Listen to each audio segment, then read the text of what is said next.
Okay, we're back. Mike Newberry's on the line with us. He is the chairman of the FCICA, the Floor Covering Installation Contractors Association. He's also with Inside Edge Commercial Services. They're based in Eagan, Minnesota, although, if I'm not mistaken, Mike is out of Fort Worth, Texas. Mike, how you doing this morning? I'm doing fine, Dave. Thank you very much. And I was correct about Fort Worth, Texas? Yes, you are. Yeah, I office out of Fort Worth. I'm actually in the Eagan office this week, though. So it's always a good time to be up there when it's, late winter, I suppose. They were kind. There was a little ugly Monday, but we've had some beautiful sunshine and some typical Minnesota trying to edge into spring weather. I got you. Well, we met at the FCICA convention that was held in Biloxi. Talk about that a little bit. It looked to me, and I was at last year's convention, it looked to me like there was a jump in attendance versus, the year ago. Was that accurate?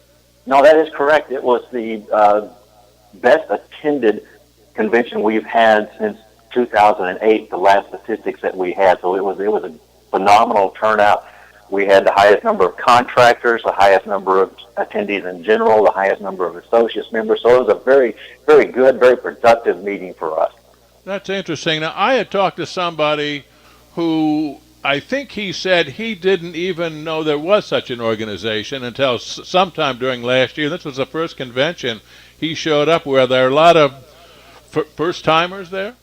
Oh, yes, there were. There were several first-timers there, and we are, to an extent, one of the best-kept secrets in the industry, since we do focus primarily on the commercial contractors or contractors who can do both residential but actually have a commercial aspect to them. We're starting to gain a lot of momentum, and I think I attribute that to our Certified Installation Manager program, where we're trying to train the installation and project managers in the commercial industry. And we're starting to get some traction on that now, Dave, and we're starting to see some more interest in our group because of that.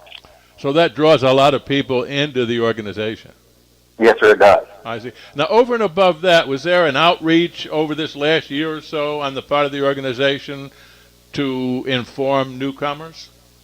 Yes, there were. We had some very good opportunities come our way through some diligent efforts of our membership committee to reach out to some of the buying groups, StarNet and Hughes Commercial One.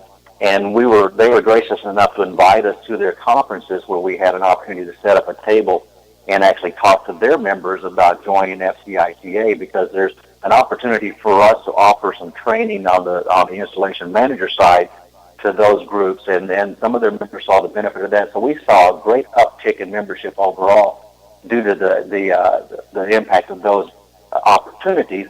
So we're very pleased to have been able to work with those groups, and we're excited about them being a part of our association. And this managers training program, SIMS, is that what it's called? Yes, sir. I think that's a major draw, as you had mentioned earlier, and I can't imagine that anybody who is a contractor wouldn't be interested in exposing their people to that. That's the way we feel. We've spent a couple of years developing it. It's been running now for close to 2 years. We have several certified installation managers who actually have completed the course, and it is a complete certification. You do the course, you take the test, and then there are CEUs involved after the fact that you have to maintain for your certification. So quite a lot of work went into it, and I think a number of folks that are starting to see the benefit of it and seeing it pay off for the organization. We're starting to see more and more groups join. I had talked to some people who had been in the business for 30-some years, and they took it, not thinking, hey, this is going to be a piece of cake, and I think we're challenged a bit by it. Well, they were, and we were fortunate enough. We had the speakers were all industry people. They're folks who have been in this business for a long time, and I was fortunate enough to do a module or so in it, and had an opportunity to speak from experience of the things I had seen and some opportunities that if folks could avoid those, it would help them be more profitable, and if they would practice some of the things that we all should, they would be more profitable.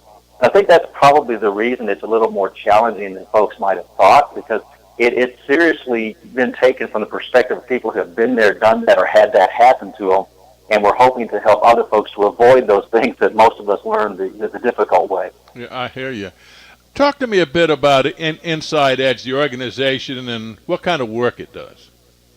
Inside Edge is, I think we're going on to our 15th year, and we primarily started out as a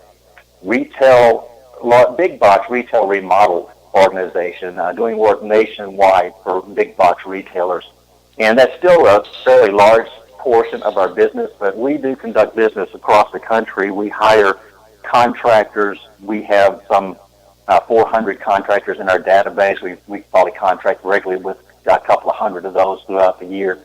But we manage all those projects internally from the Eagan office, and then we rely on our contractors to understand the scope. So our project managers have to go through a litany of steps to make sure we're communicating properly what's expected and then monitoring those projects along the way. So we're benefiting from the SIM program as well here. I see. That's interesting, and that's far-reaching. I mean, being a national organization, I suspect. It is. It's a lot of fun. You get to know a lot of folks in different parts of the country, and it's amazing. The practices vary from one part of the country to the other. The results are fairly similar, but the practices are different, and we get the opportunity of gathering those best practices from across the country and sharing those with other contractors that work for us. So we have a fairly unique opportunity here to educate and share with our installers as well. Very interesting. What are some of the prime challenges that are facing contractors today? I have to imagine the installer shortage is up there at the top of the list. It definitely is, and we feel that, and we've felt that for a number of years now. The contractors that I mentioned, if we work with 200 or more across the course of a year, it would be nice if that number were 400. And our problem is becoming less and less of finding the folks to do the work, but it's coming more and more to finding qualified folks to do the work. And so we suffer a lot from quality, not quantity, but they're interchangeable. I mean, they really are the difficulty. We had a larger quantity of quality installers, we wouldn't be facing our troubles.